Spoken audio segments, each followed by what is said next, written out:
Bienvenidos a todos y a todas una vez más a un capítulo de Genética y Mente. Hoy tengo el honor de presentaros a Alexandre Olmos Torres. Él es médico formado en la Universidad Pompeu Fabra de Barcelona, especializado en medicina interna en el Hospital Universitario de Son Espases, en las Islas Baleares, donde ejerce como especialista. Ha desarrollado su trayectoria en el ámbito del riesgo cardiovascular, la nutrición y el rendimiento deportivo, con experiencia como jefe médico en la consulta privada, integrando herramientas como la nutrigenética y la prevención de lesiones. Es, además, experto en epigenética, centrando su enfoque en cómo el estilo de vida influye en la expresión genética para prevenir enfermedades y personalizar tratamientos. Además, es autor del libro Activa tus genes, donde se acerca a estos conceptos al público en general. He de decir que yo me compré este libro, me enamoré de este libro, lo subrayé y es por eso que le envié enseguida un correo para poder entrevistarlo en este programa. Así que, Alexandre, bienvenido. Hola Jordi, nada, gracias por invitarme a este podcast. La verdad que va a ser, yo creo que un podcast muy interesante y muy nutritivo para todos nuestros oyentes. Yo espero que sí. Así que vamos al lío. Alexandre, a día de hoy, 2026, ¿cómo definirías la epigenética desde la perspectiva actual? La epigenética es una rama de la biología que estudia cómo se activan y desactivan nuestros genes sin cambiar la secuencia del ADN, dependiendo de nuestros hábitos, ¿no? Del hábitos y del entorno en el que vivimos. A mí siempre me gusta poner un ejemplo que es el del piano, ¿no? Para que entendamos que las teclas del piano son nuestros genes y nosotros somos el pianista. Vamos a decidir cómo tocar esas teclas, si tocarlas en armonía, ¿no? Tocarlo bien y que no aparezcan enfermedades, ¿no? Y que suene bonito, o tocarlo mal y que aparezcan enfermedades y suene mal. Entonces, Claro. esto es lo que sería el concepto de epigenética de una forma más simple para toda la gente que no se dedica, ¿no? a la salud y que lo puede entender. Ajá. ¿Y cuáles son los principales mecanismos que tiene la epigenética? Porque se ha escuchado mucho de la metilación, de las modificaciones de histonas. Cuéntanos un poco. Hay varios mecanismos, los más principales son la metilación del ADN, ¿vale? La modificación de las histonas, como bien habías dicho, y el ARN no codificante, ¿vale? No van a actuar de forma aislada, sino que actúan como un sistema integrado y, por ejemplo, en la metilación se pueden reclutar proteínas que van a modificar las histonas, ¿vale? Y los microARN también pueden modular la traducción de genes ya activados. Al final es una regulación en red. Estos son los mecanismos más conocidos. Luego, obviamente, hay algunos un poco más específicos, pero de los que más se está hablando y más estudiados son estos tres. Vale, muy bueno saberlo. Y, Alexandre, cuando a una persona le diagnostican cualquier tipo de enfermedad con, con, con diversos factores y que igual con un factor genético, el peso que tiene la epigenética para llevar a cabo esa enfermedad es fundamental. ¿Cómo llevas a cabo cuando tienes algún paciente que tiene cierta, por ejemplo, vamos a poner el caso de cierta obesidad, ¿vale? Ya sabemos que la obesidad es una enfermedad, que no se dice obesidad, me parece, no sé si he metido la pata. Síndrome metabólico. Ahora se habla, hablan de síndrome metabólico.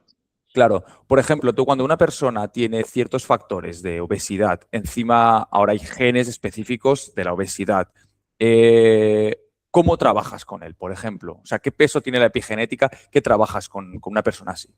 La epigenética nos va a servir para modular el entorno, ¿no?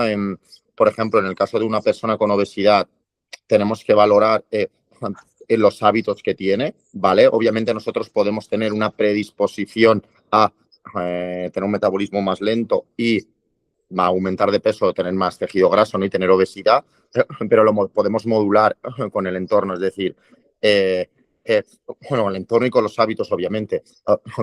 Ver la alimentación que lleva, ver qué tipo de vida, si es una vida activa o es una vida sedentaria, ver a nivel digestivo si existe algún problema de disbiosis que se asocian a alteraciones de la microbiota con dificultad para perder peso, ver cómo duerme, ¿vale? Personas con un mal descanso nocturno tienen mayor dificultad para perder peso, ¿vale? y obviamente también la gestión del estrés. Personas con estrés crónico, niveles altos de cortisol. El cortisol es muy importante, ese cortisol agudo, ¿no? Para defendernos a nuestro cuerpo, ¿no? Que lo utiliza como defensa, ese cortisol de darnos energía, de acelerar el cuerpo, de ponerlo en alerta. El cortisol agudo es muy importante, pero ese cortisol elevado de forma crónica lo que va a hacer es que una hormona, la insulina, que mucha gente no la conoce, esté en niveles altos, generando insulinoresistencia. ¿Vale? Vamos a tener muchos picos de glucosa, mucha insulinoresistencia y esto también va a favorecer el acúmulo de grasa. Por lo tanto, es muy importante valorar todos estos hábitos. El principal problema es cuando nos centramos solo, ¿no? Y la moda ahora que está de utilizar los fármacos, los GLP-1, de solo Sí. utilizar el fármaco y no enseñar al paciente que tiene que mejorar todos estos hábitos. Entonces, yo personalmente utilizo el fármaco en pacientes que están muy inflamados, que es muy difícil reconducirlos porque tienen demasiadas alteraciones, pero para permitir, ¿no? Que ese paciente se le controle, se controle este ciclo negativo que tiene y empezar sobre todo a ir trabajando los hábitos. Y esto es cuando conseguimos mejorar estos hábitos, cuando conseguimos mejorar este perfil epigenético, es cuando vamos reduciendo el fármaco y evitamos los rebotes. ¿Por qué? Porque la persona ha entrado en ese círculo positivo, ¿no? Que yo digo, y al final pasa mucho a las personas con sobrepeso que dice, doctor, yo no puedo controlar los antojos, ahí no hay manera, y piensan que es falta de voluntad, y es lo que les digo, no es falta de voluntad, es un cuerpo que está inflamado, un cuerpo que está desregulado, picos de glucosa con hipoglucemias reactivas que hacen que esta persona no pueda controlar el hambre. Entonces, es muy importante y animo a todos los profesionales que no solo nos centremos en el fármaco, sino que nos centremos en cambiar los hábitos. Claro. Y una pregunta que me ha surgido cuando has estado comentando el tema del estrés, que sube el cortisol. Vale. em, ¿Qué papel tiene la meditación, el mindfulness, el yoga, la respiración controlada, pausada en la epigenética? O sea, ¿tú recomiendas a tus pacientes que Sí. hagan mindfulness, que respiren, que tengan una respiración profunda para calmar esa agitación o ese estrés, no agudo, sino ese estrés contenido en el tiempo? Sí, 100%. Es más, yo cuando me tiene un paciente que hace un estudio epigenético, sale ya es una persona con estrés, con un eje intestino-cerebro alterado, una sospecha de hipercortisolismo, ¿no? De niveles altos de cortisol. Siempre le recomiendo o trabajar el mindfulness, trabajar el yoga o incluso algo más fácil, tomar 5 minutos al día para parar. Si estoy trabajando en la oficina, irme a algún despacho que no haya nadie y respirar profundamente 2 minutos, dejar la mente en blanco es muy importante. Puede trabajar también con paseos en la naturaleza sin móviles, desconectados, escuchando la naturaleza, escribiendo 3 cosas buenas al día. Se puede trabajar de diferentes formas, pero obviamente el mindfulness es muy interesante porque al final nos permite rebajar este estrés, este sistema nervioso autónomo simpático que tenemos hiperactivado, ¿no? Nos permite equilibrar, que hay un equilibrio, ¿no? Entre el parasimpático, que es el que relaja, y el simpático, porque vivimos en una sociedad, ¿no? Que desgraciadamente a estas terapias como el mindfulness, el yoga, a veces se ve como algo no místico, que esto, ¿cómo me voy a meter yo ahí? Y son súper importantes porque es uno de los principales problemas en el mundo actual, el mal control del estrés. Totalmente. Yo soy practicante de yoga, hago mis meditaciones no todos los días porque es imposible, pero me noto que cuando hace tiempo que no practico estas meditaciones profundas de respiración, pues me noto más agitado, ¿no? Cuando por igual me hablan, pues igual contesto de manera más brusca, entonces siempre intento meditar y que sea una práctica bastante diaria. Así que te voy a preguntar, Alexandre, sobre los trastornos mentales, la depresión, ansiedad y estos tipos de Vale. trastornos. ¿Cómo lo tratas en la consulta junto, por ejemplo, otros trastornos metabólicos como es la obesidad? O sea, ¿cómo tratas de forma epigenética estos posibles trastornos mentales que puede tener un paciente o estos picos de ansiedad, aparte de lo que hemos hablado de la meditación, ¿cómo los tratas o cómo los puedes medir? Los cuadros, los estados de ánimo bajo, primero es muy importante para mí, principal, la psicoterapia, ¿vale? Psicoterapia. El apoyo psicológico, ¿vale? Para mí, yo creo que los psicólogos ahí tienen un papel fundamental y a veces no se tiene, parece que ir al psicólogo es algo que no queda bien de cara a la sociedad y yo se lo explico mucho a mis pacientes. Le digo, es muy importante, los psicólogos tienen un papel muy importante para que aprendamos a procesar toda la información externa que recibimos, ¿no? Todos esos estímulos, a saber procesarlos. Y primero, en personas con cuadros depresivos, es importante que nos ayuden a gestionar esas emociones y para eso es muy importante. Siempre recomiendo un tratamiento psicológico, pero también en estados de ánimo bajo, por ejemplo, hay que chequear la microbiota. Se ha visto alteraciones de la microbiota con personas con estados depresivos. Entonces, es muy importante hacer un estudio de microbiota, valorar qué tipo de microorganismos viven en nuestro intestino y valorar reajustarla, ¿vale? Al final, el intestino produce entre un 80-90% de la serotonina, ¿vale? Que es, es el neurotransmisor que se carga de ese estado de ánimo. Por lo tanto, vemos muchos pacientes con problemas digestivos con mal estado de ánimo y están súper relacionados. Esto es un aspecto importante a tratar. Claro. Alexandre, has estado hablando del eje intestino-cerebro, has estado hablando bueno, vamos a hablar de la dieta. O sea, ¿qué tipo de dieta recomiendas tú vamos a poner el grosso modo de los pacientes que tienes tú, que ha demostrado tener un mayor impacto en lo que es la expresión de los genes? A ver, el tema de la alimentación, que me gusta llamar la alimentación y no dieta por evitar, ¿no? Dieta queda como muy estricto, parece que tenemos que pasar hambre. Me gusta llamarle alimentación y la que más afecta de forma positiva a nivel epigenético es la alimentación antiinflamatoria. Es una alimentación rica en proteína, ¿vale? Para formar masa muscular, carne de calidad, pescado de calidad, ¿vale? Evitar enlatados, envasados, jugar con las Pero frutas. enlatados, ¿por qué? Porque yo he escuchado mucho y he leído bastante que, por ejemplo, las sardinas enlatadas son muy saludables. Y recientemente en un estudio que El, ha publicado, no me acuerdo, pero lo voy a buscar, ponía que consumir 2 latas de sardinas por semana bajaba el nivel de glucosa en una barbaridad, o sea, en un claro, las 30%. sardinas ricas, claro, en omega 3, pero claro, hay que mirar el tipo de enlatado. Por eso yo siempre lo digo a mis pacientes, mirar que no sean enlatados procesados, ¿no? Que lleven aditivos, que sean cuanto sean, ¿no? Enlatados de calidad, no habría Claro. ningún problema. El problema es que la mayoría son procesados. Yo siempre digo que cuando comamos un embutido, cuando comamos algo que viene envasado o enlatado, miremos la etiqueta y sepamos ver, ¿no? Si lleva algún tipo de aditivo, de estabilizante, sucralosa, ¿vale? Para saber que ahí tiene aditivos. Esto pasa mucho con el pavo.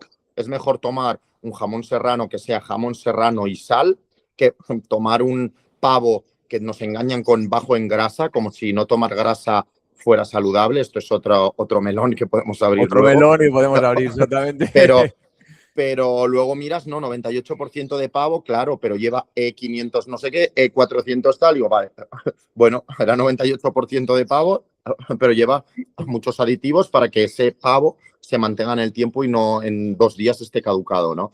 Claro. En mal estado. Este es el problema, que a veces también el consumidor tiene que saber interpretar las etiquetas porque es así, es que intentan engañar, influir con el eco, con el 98% carne, ¿sabes? Sin azúcares añadidos.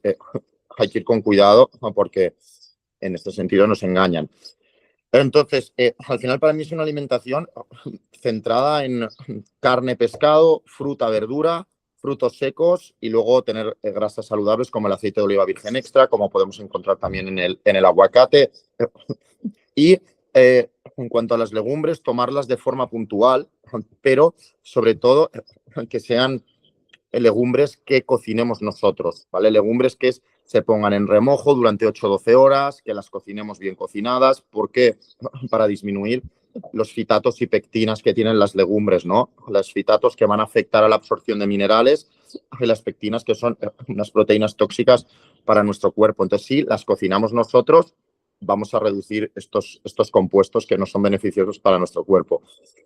Y luego el aspecto de los cereales, hay que ver la situación de cada persona, si tenemos un deportista de élite o una persona del día a día, pero importante la retirada del gluten.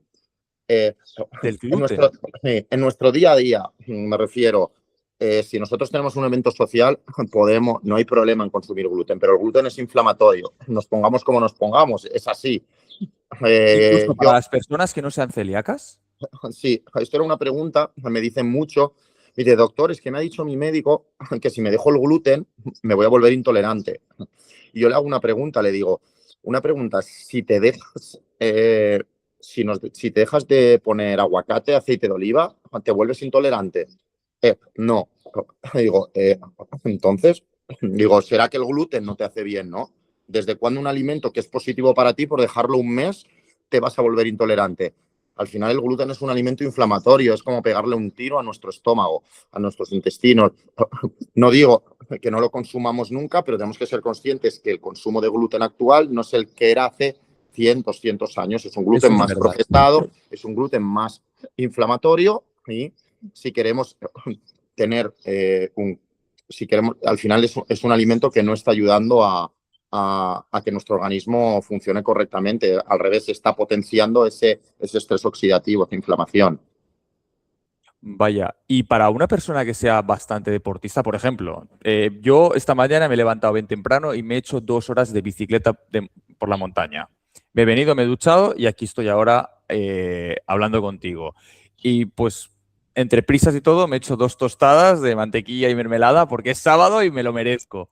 Pero desaconsejas totalmente, o sea, evitar sería la palabra, tomar pan con gluten y sobre todo estos tipos de desayunos procesados como es mantequilla, mermelada y todo esto?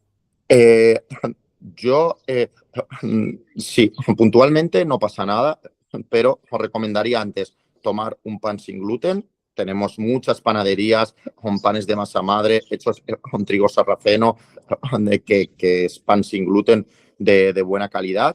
Encima es que se nota, o sea, tú notas un pan de supermercado que está vacío por dentro a un pan de masa madre de una buena panadería que ves que hay, ¿no? Que es denso, es un pan totalmente diferente. Mejor cambiar ese pan con gluten que has tomado por un pan de masa madre sin gluten.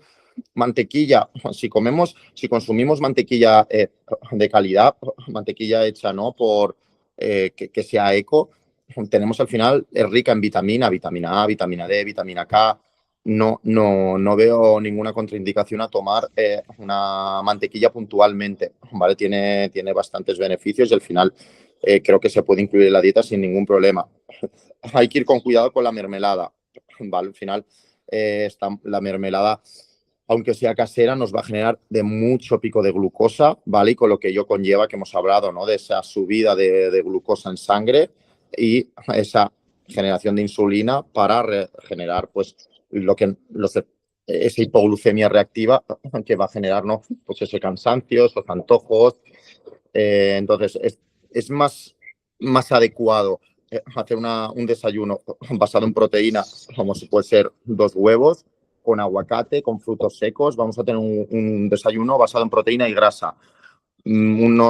Un metabolismo de glucosa más estable, no vamos a tener ese pico de glucosa después de la comida y que nos va a mantener también con energía durante la mañana, sin esas ganas de a las 11, 12 de, es que yo necesito almorzar, ¿sabes? Y darle también al cuerpo que lleguemos bien a la comida, darle esas 4 o 5 horas de que el intestino esté tranquilo, se limpie tranquilamente y el cuerpo se dedique a otros procesos metabólicos.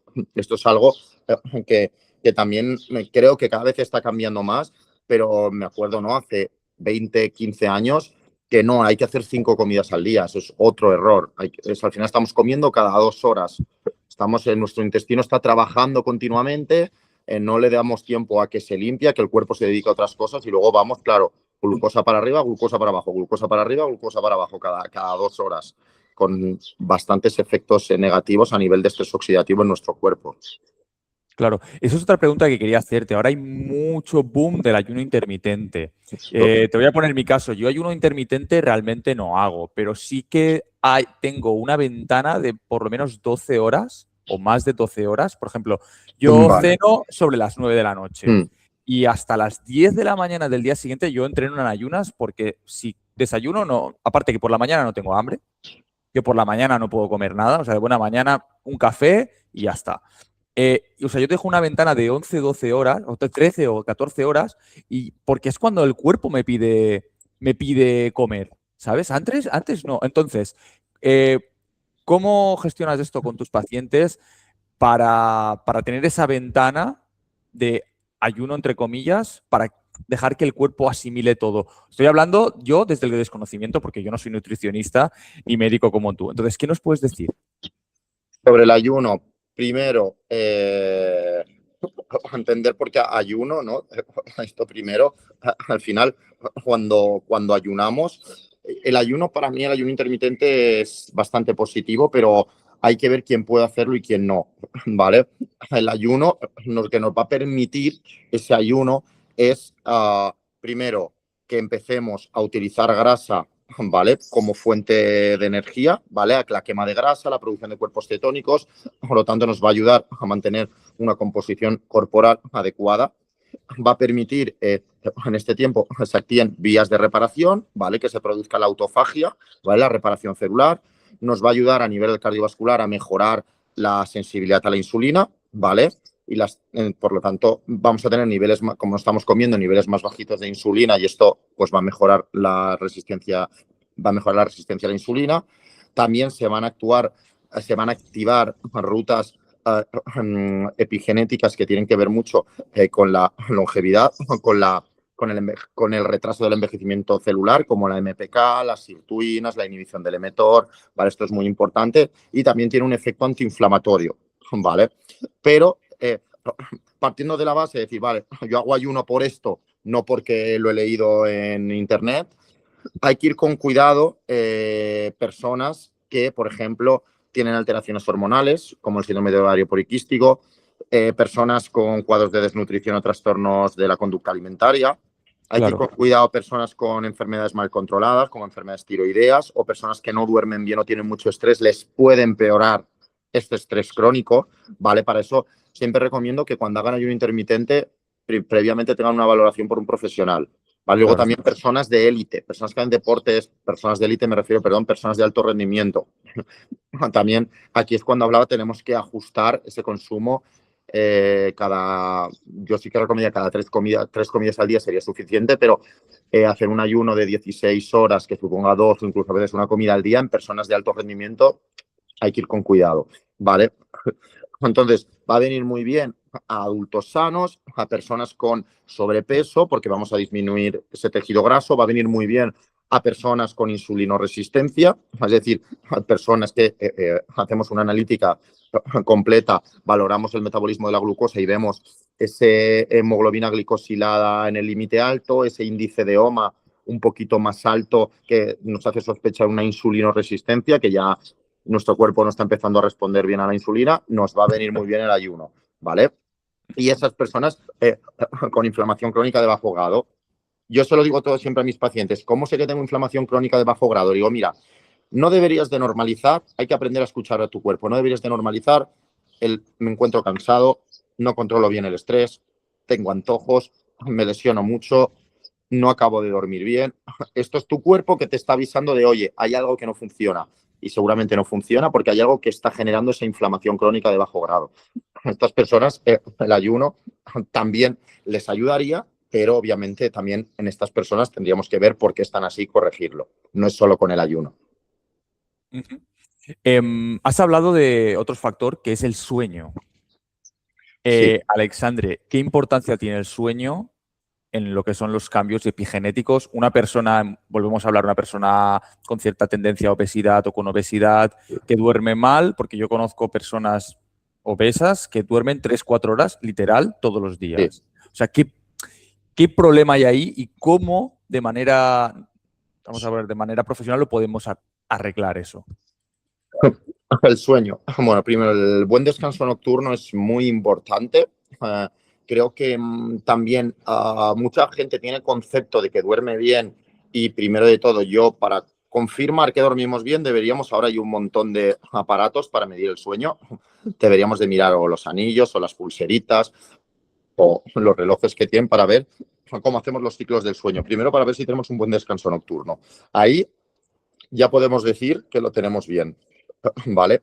Esto lo digo porque muchas veces hay pacientes que se creen que duermen bien y tienen cierta sintomatología que no mejora, como problemas digestivos, cansancio, y piensan que duermen bien y luego cuando les pones el dispositivo te das cuenta de que tienen microdespertares y no se dan cuenta, de que no llegan al sueño profundo, que es el sueño reparador. Por lo tanto, primero, para saber si dormimos bien, 100% necesitamos medirlo, ¿vale? Y para esto ahora hay muchos dispositivos.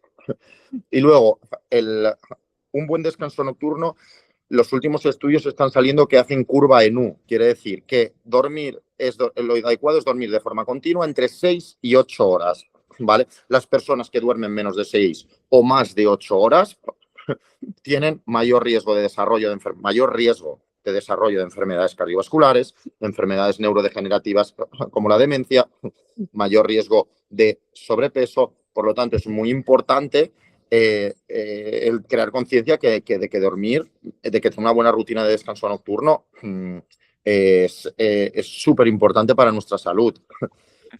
Como grandes errores que vemos, cenar más tarde de las 8, ¿vale? Buah, eso es muy Cenamos difícil, eso es muy hoy en día, Alex. Es muy difícil, Alexandre, hoy en día hacerlo. O ya. sea, Yo hay algo que digo. yo ceno a las 9 y me dice todo el mundo que es temprano, Claro, ¿sabes? tenemos una idea, tanto que yo lo decía mucho, que decía, ostras, ¿qué hacen los turistas aquí que no, que están en Palma de Mallorca cenando a las 6 y te reías? Y ahora con el paso de los años, ¿no? Y en el mundo de la epigenética que me dedico, te das cuenta que son los más inteligentes de todo. Tenemos que cenar. ¿Qué pasa cuando cenamos tarde? Que primero, por la noche el cuerpo hay más insulinoresistencia, por lo tanto, la misma comida a las 2 del mediodía y a las 9 de la noche, nuestro cuerpo no la procesa igual. Si tenemos un monitoreo de glucosa, vamos a ver que vamos a hacer mayor pico de glucosa comiendo lo mismo a las 9 de la noche que a las 2 del mediodía, ¿vale? Por la insulinoresistencia. Luego, por la noche nuestro cuerpo se pone en modo reparación, en modo autofagia. Si le decimos, oye, no, aquí estás comiendo, vete al intestino, no va a reparar todos esos errores que se producen durante el día, ¿vale? Más acúmulo. Y luego, si cenamos tarde y nos vamos a dormir,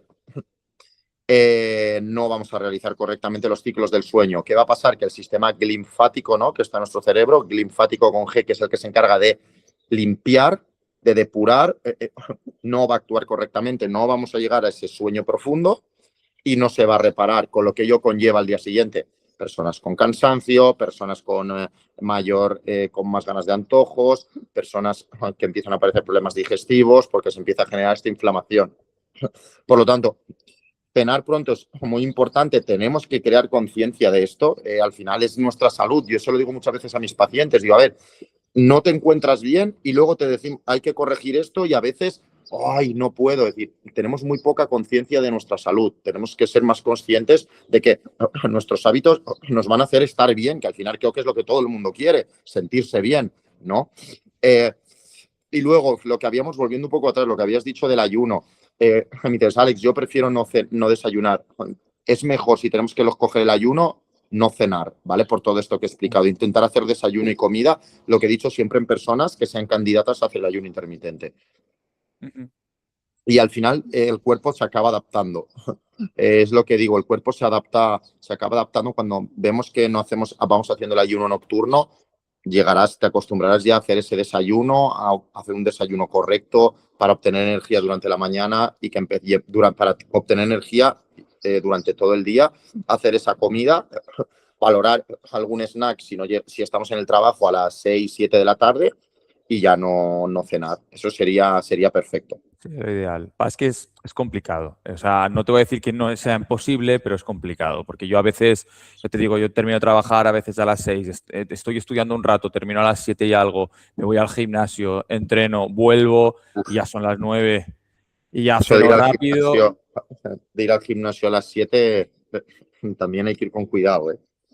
¿Por qué? Explícanos. Eh, eh, cuando vamos al gimnasio a las 7 8 de la tarde, lo que estás es hiperactivando tu cuerpo, ¿vale? El cuerpo, el ritmo circadiano es muy importante. O sea, el ritmo circadiano no es, se levanta, se eleva el cortisol por la mañana y va bajando a lo largo del día y la melatonina aumenta por la noche y dormimos y ya está. Es lo que hace que nos levantemos y nos acostemos, ¿no? El ritmo circadiano es muy importante para nuestra salud hormonal, para nuestra salud digestiva, para nuestra salud mental. O sea, es súper importante, ¿vale? Un ritmo circadiano desregulado, al final lo que va a afectar es, ¿no?, a mal control del estrés, a que estemos cansados. O sea, al final vamos a entrenar para que entramos en una cascada negativa. Es, yo tengo un ritmo circadiano desregulado, me voy a levantar cansado, no voy a desayunar lo que me toca porque me veo cansado y no tengo ganas, voy a tener ganas de antojos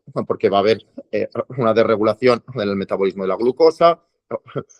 Seguramente no acabe entrenando, acabe yendo a entrenar menos días porque estoy cansado, no dormiré bien y por lo tanto afectará que al día siguiente esté aún más cansado. Entraremos en este círculo negativo con respecto al cansancio, pero después también nos va a afectar mucho a la gestión del estrés, a que obtengamos más lesiones, ¿vale? Por lo tanto, va a afectar a la salud hormonal, a la libido.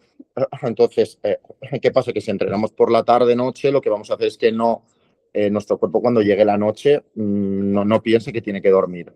Piensa que, hombre, yo acabo de entrenar, encima ceno tarde, aquí no es hora de dormir, por lo tanto no segregues melatonina, espérate, vamos a mantener el cortisol en niveles más altos. Y lo que va a hacer es que nos acabemos desregulando, que cuando nos levantemos nos haga el pico de cortisol cuando toca y por la noche no se segregue la melatonina cuando toca. Muy bueno este apunte. Yo la verdad es que lo conocía, pero me has estado explicando cosas que desconocía, así que muy bueno este apunte. Lo intentaré cambiar, intentaré ir un poco más temprano al gimnasio, pero muy bueno este aporte, de verdad. Me ha gustado mucho. Alexandre, ¿cuánto tiempo se necesita para observar cambios epigenéticos? Un paciente que empieza a hacerlo todo bien, que te hace caso en todo, o empieza a cambiar sus hábitos alimentarios, empieza a cambiar sus circos circadianos, empieza a descansar bien. O sea, ¿qué tiempo hay promedio, que podemos decir, Solemos, que, que hay para estos cambios? solemos verlo a las 6 8 semanas, que ya empiezan a haber cambios epigenéticos. A nivel de cuerpo, de sentirlo, podemos empezar a sentirlo a las 2 semanas. Digo, de sentir, me veo con más energía, tengo menos problemas de estómago, digo en una situación general. Obviamente hay que personalizar los casos, pero y luego a nivel ya en cuanto a sintomatología, a las 2 semanas podemos empezar a notar algo de mejoría y si somos constantes, los cambios epigenéticos se producen aproximadamente a los 2 meses. Por lo tanto, que no es un tiempo, no tenemos que esperar años, pero es muy importante lo que digo, más vale pequeños cambios y constantes que hacerlo bien 3 días y luego mal 4, y luego bien 3 días y luego mal 4. O sea, bien me refiero perfecto. Es mejor ser poquita cosa y de forma constante ir añadiendo. Alexandre, te voy a abrir un melón. Vamos a hablar de la herencia epigenética transgeneracional en humanos. ¿Qué nos puedes decir sobre ello? La herencia epigenética, a ver, la epigenética se puede heredar en muchos casos, ¿vale? Lo que pasa que es verdad que luego en estudios es un poco difícil justificarlo al 100% porque es difícil diferenciar, ¿no?, entre parte genética y epigenética, ¿vale? Entre los genes y el entorno.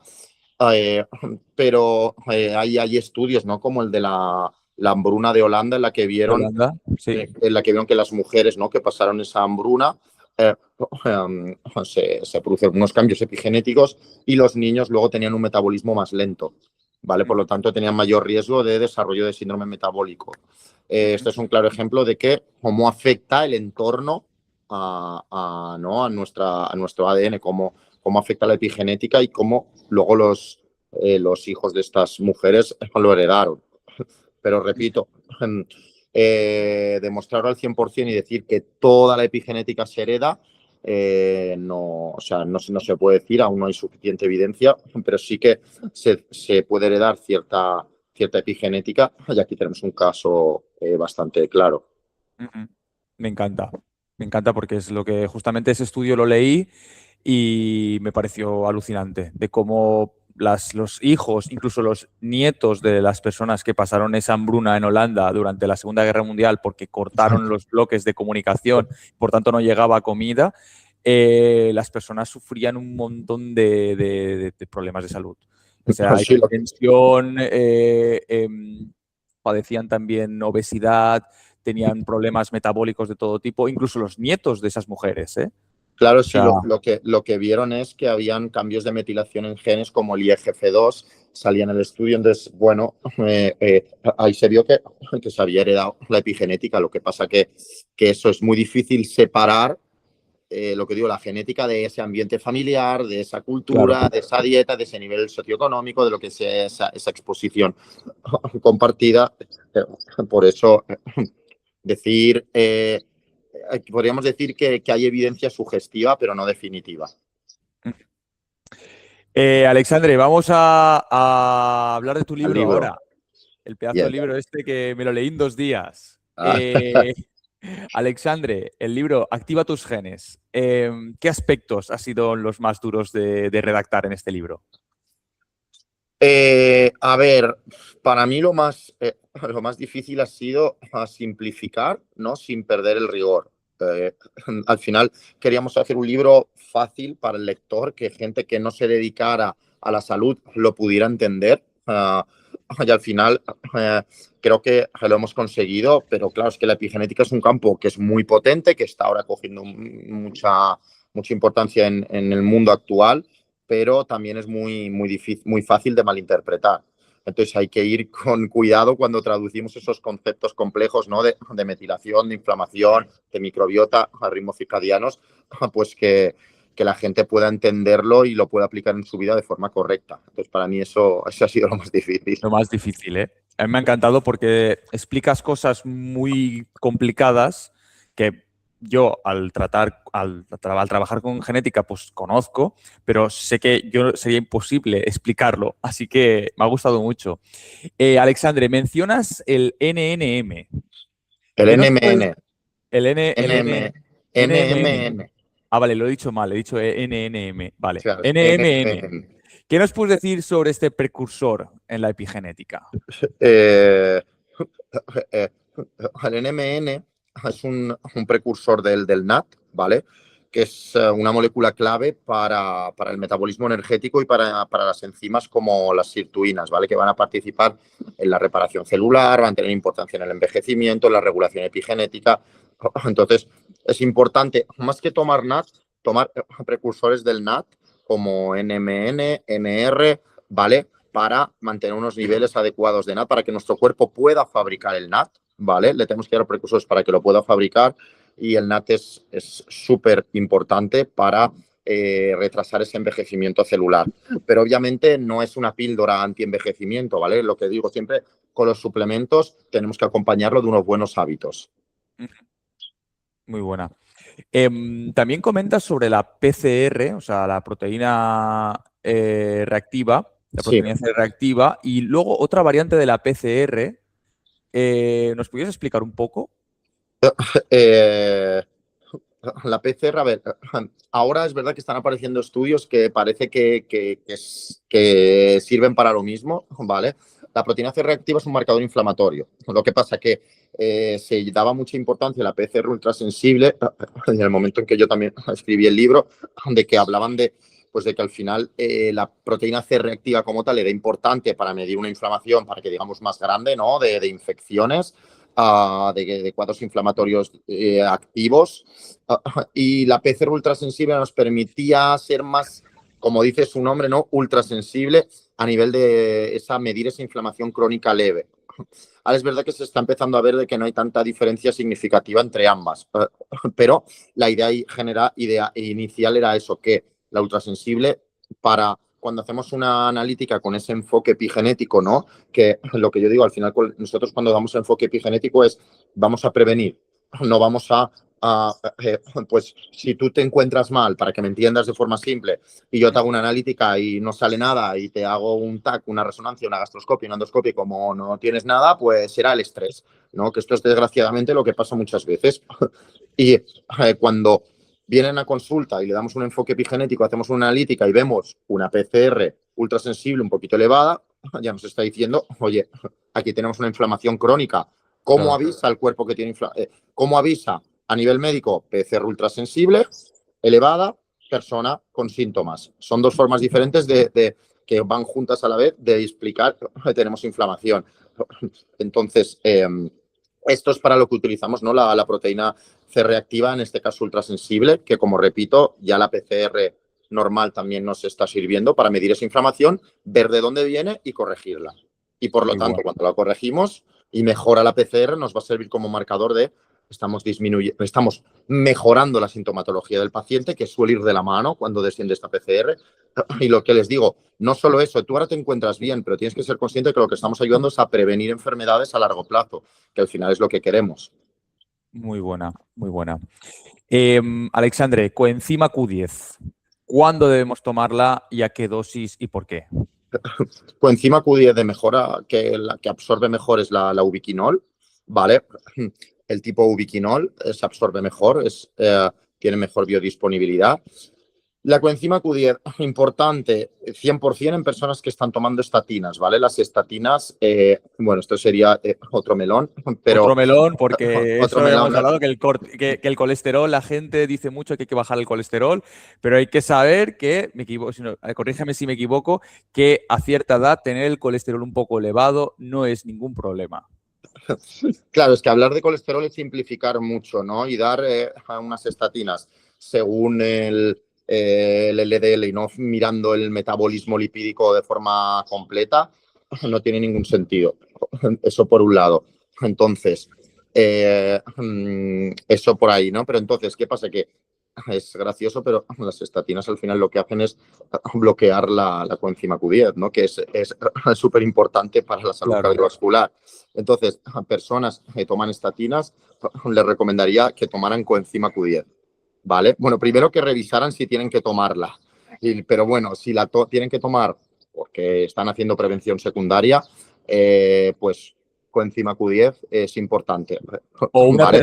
una persona que tenga colesterol elevado por mutaciones genéticas, que todo esto también pasa. Una persona que se toma estatinas porque tiene un colesterol Sí, elevado, o pero personas, no. Claro, y personas con causa genética o personas que han tenido un infarto, pues bueno, ahí ya tiene más evidencia científica. Yo recomiendo también que tomen coenzima Q10, porque como digo, las estatinas bloquean la coenzima Q10, que es súper importante para la salud cardiovascular. Entonces, esto parece gracioso que demos estatinas para bajar el colesterol, que eso nos va a proteger a nivel cardiovascular, pero a la vez está bloqueando la coenzima Q10, que es súper importante para nuestro sistema cardiovascular. Luego, también para personas no con mucho estrés oxidativo, ¿vale? Con mucha inflamación, esto lo podemos ver en consulta. Es muy interesante la coenzima Q10. También en personas con migraña, ¿vale? Con cansancio, pero sería interesante valorar la coenzima Q10. Y la dosis que tengan entre 100 y 200 miligramos al día. Es más o menos lo recomendable. Pero lo bueno, se puede recomendable. ajustar según el caso. Hablas también, Alexandre, en el libro de la hemoglobina glicosilada. O sea, ¿tiene sentido medirla si no somos diabéticos? Sí, la hemoglobina glicosilada nos da una idea de cómo está la glucosa en los últimos 2 o 3 meses. Entonces, una forma de valorar el metabolismo de la glucosa. El principal problema es si yo hago eh, una analítica básica y miro solo la glucosa, porque como no soy diabético, y miro y tienes la glucosa en 90, pues ya está, no pasa nada. Tú, lo que pasa muchas veces en consulta, bueno, pues no eres diabético, estate tranquilo. Ya, pero es que antes de ser diabético hay prediabetes, ¿no? Hay una insulinoresistencia. La glicada nos va a dar una idea de cómo ha estado esa glucosa a los 2 o 3 meses, pero incluso a veces algo que también tenemos que valorar es ya no solo la glicada, sino mirar la insulina y el índice de OMA, porque El si ya índice de empezamos a tener valores elevados, ya nos está empezando a avisar de que nuestro cuerpo está empezando a generar insulinoresistencia. Por lo Y tanto, por, ul- aunque no seamos diabéticos, no lo tenemos que hacer. Nos tenemos que hacer, de acuerdo. Es que cabe mencionar que esto en una bioquímica básica, en una rutina, esto no te lo van a medir. O sea, esto No, habría que pedirlo y es justificar el por qué. Es que esto es otro melón que ya hablaremos igual en futuras charlas, porque claro, aquí son unos marcadores que en cualquier rutina de análisis no te van a hacer. Eso hay que hacerlo pues en otro laboratorio o pues, ya cada uno que investigue.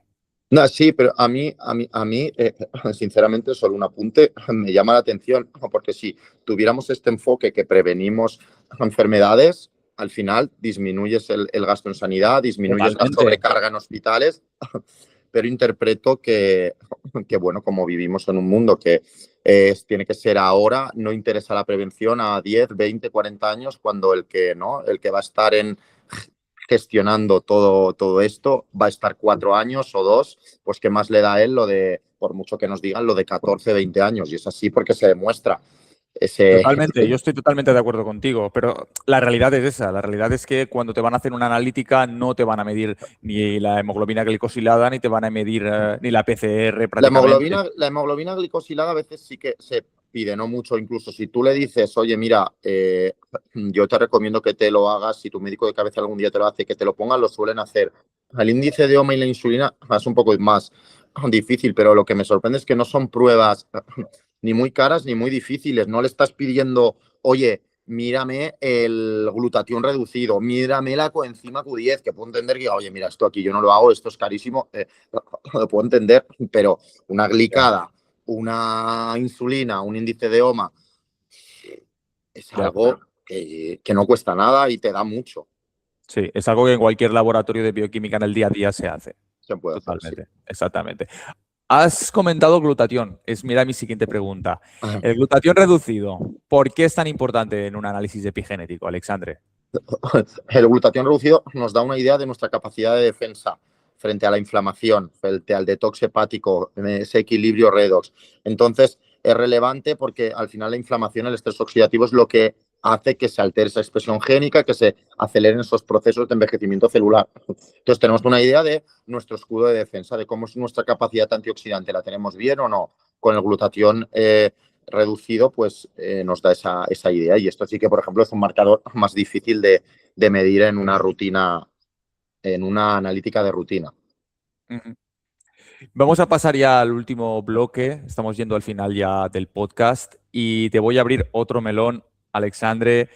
¿Qué papel tendrá la inteligencia artificial en estos próximos años en lo que es medicina, en lo que es genética, epigenética? ¿Cómo lo ves tú? Eso es una pregunta personal, ¿no? ¿Cómo ves tú el tema de la inteligencia artificial que cada vez está más integrada en nuestro día a día? A ver, la inteligencia artificial ha venido para quedarse y una inteligencia artificial bien utilizada nos puede ayudar eh, muchísimo. Yo creo que el futuro y que ya está empezando a hacer la inteligencia artificial, a la epigenética, es ayudarnos a integrar analíticas, microbiota, genética, estilo de vida, relojes epigenéticos y una historia clínica para identificar patrones que en un humano no se puede ver fácilmente. Para esto nos va a ayudar la inteligencia artificial, pero obviamente la persona que la utilice tiene que tener un conocimiento sobre la epigenética, ¿no? No puede ser que cualquiera ahora pretenda jugar a ser médico y a lo que nos diga la inteligencia artificial, pues vale, porque muchas veces se equivoca. Claro. ¿Y tú crees que llegaremos a programar esa expresión genética, epigenética en un futuro no muy lejano? Yo creo que sí, no de forma simple ni inmediata, pero sí. Ya estamos aprendiendo a modular la expresión génica con fármacos, con hábitos, con nutrición, con ARN. Ahora el gran reto es hacerlo con precisión y que no hayan efectos secundarios y entender qué vía hay que tocar para no alterar otras. Al final, esto hay que ir con cuidado porque a veces te piensas, no, venga, voy a tocar aquí este gen y no sabes lo que genera los efectos secundarios que puede tener. Por lo tanto, hay que ser cautos, ir poco a poco, pero vamos, yo creo que sí que vamos a llegar tarde o temprano.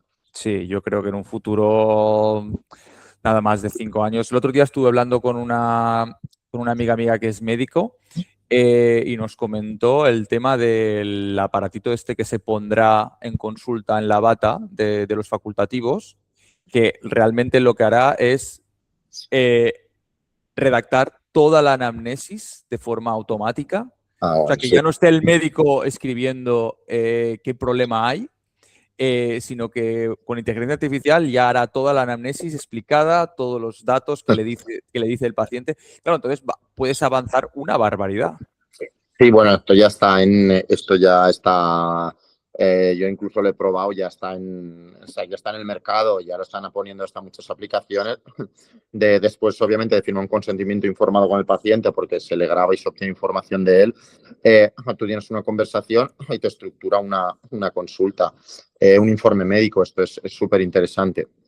Es una barbaridad. Parece una cosa bastante simple, pero esto Te a facilita un mucho, médico te facilita mucho. hay que trabajarlo bien, porque al final también los médicos no tenemos nuestras manías de a mí me gusta el informe así, lo otro así, lo otro de esta manera, pero se puede educar y personalizar y que te haga el informe como tú quieras, pero sí, esto está, ya lo vamos a tener, o sea, ya está en el mercado. Vale. Bueno, Alexandre, vamos a terminar ya el podcast, pero no sin antes hacerte una serie de preguntas rápidas, estilo ping-pong, ¿vale? Que Vale. esto no te lo esperabas, que te he estado preparando. Son unas pocas preguntas Vale. epigenéticas. Alexandre, ¿genes o hábitos? Hábitos. Vale. ¿Tú crees que se pueden revertir enfermedades? ¿Sí o no? Sí. Sí. En la mayoría de los casos. Sí, hay que valorar. Valoramos el síndrome metabólico, se puede revertir. Una diabetes mellitus tipo 2, depende del nivel en el que estemos al paciente, se puede revertir. Lo hemos hecho. O sea, no. Una hipertensión inicial la podemos revertir. Hipertensión arterial. Uh-huh. ¿Ejercicio todos los días o 3 veces por semana? Todos los días. Vale. ¿Pesas o cardio? Uf, yo aquí creo que es un mix. No sé, puedo elegir, pero no se puede elegir. Diría un mix. Claro, es como si me dices beber, bueno, beber o comer. A ver, es verdad que la fuerza, la masa muscular es más músculo es vida, pero bueno, también el aeróbico tiene mucha importancia a nivel cardiovascular. Claro. Yo diría 50-50 ahí. ¿El mito de los 10.000 pasos, suficiente o insuficiente? Suficiente. Sí. Sí, sí, para llevar una vida activa, también el movimiento diario también es muy importante y ha demostrado mejoras a nivel cardiovascular. Obviamente el ejercicio moderado, intenso, es mejor, pero más de 10.000 pasos al día es suficiente. ¿Heredamos Suficiente para traumas? probar, ¿eh? Sí. Suficiente para ¿Heredamos traumas, sí o no? ¿Heredamos traumas, sí o no? Sí, parcialmente. Lo que he dicho, la epigenética se puede heredar parcialmente, se puede. Vale, Alexandre, y la última pregunta. ¿El mayor mito que quieras desmentir? El mayor mito que quiera desmentir. Aquí, buena pregunta. Esta Yo no te la diría, esperabas, ¿eh? claro, yo diría que el mayor mito que podemos desmentir, para mí, el de las 5 comidas. Esto Muy buena, nos lo tenemos que quitar de la mente. muy buena. Las 5 comidas Al día. y la pirámide nutricional que había antes, ¿te acuerdas? La pirámide Esto ya. nutricional de ahora, esto creo que es otro mito también que nos tenemos que ir olvidando. Pues nada, Quitar. Alexandre.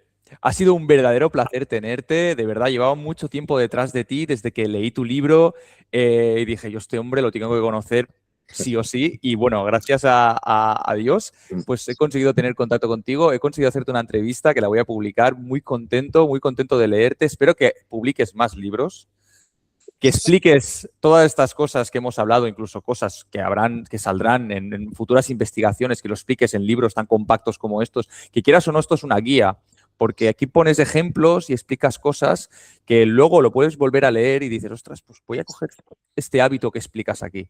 No sé, me parece una herramienta fundamental para aquellos que se preocupan por su salud. Así que, Alexandre, muchas gracias por estar en este episodio. Nada, muchas gracias, Jordi, y nos vemos pronto. Un Un abrazo. saludo. Hasta luego. Bueno, bien.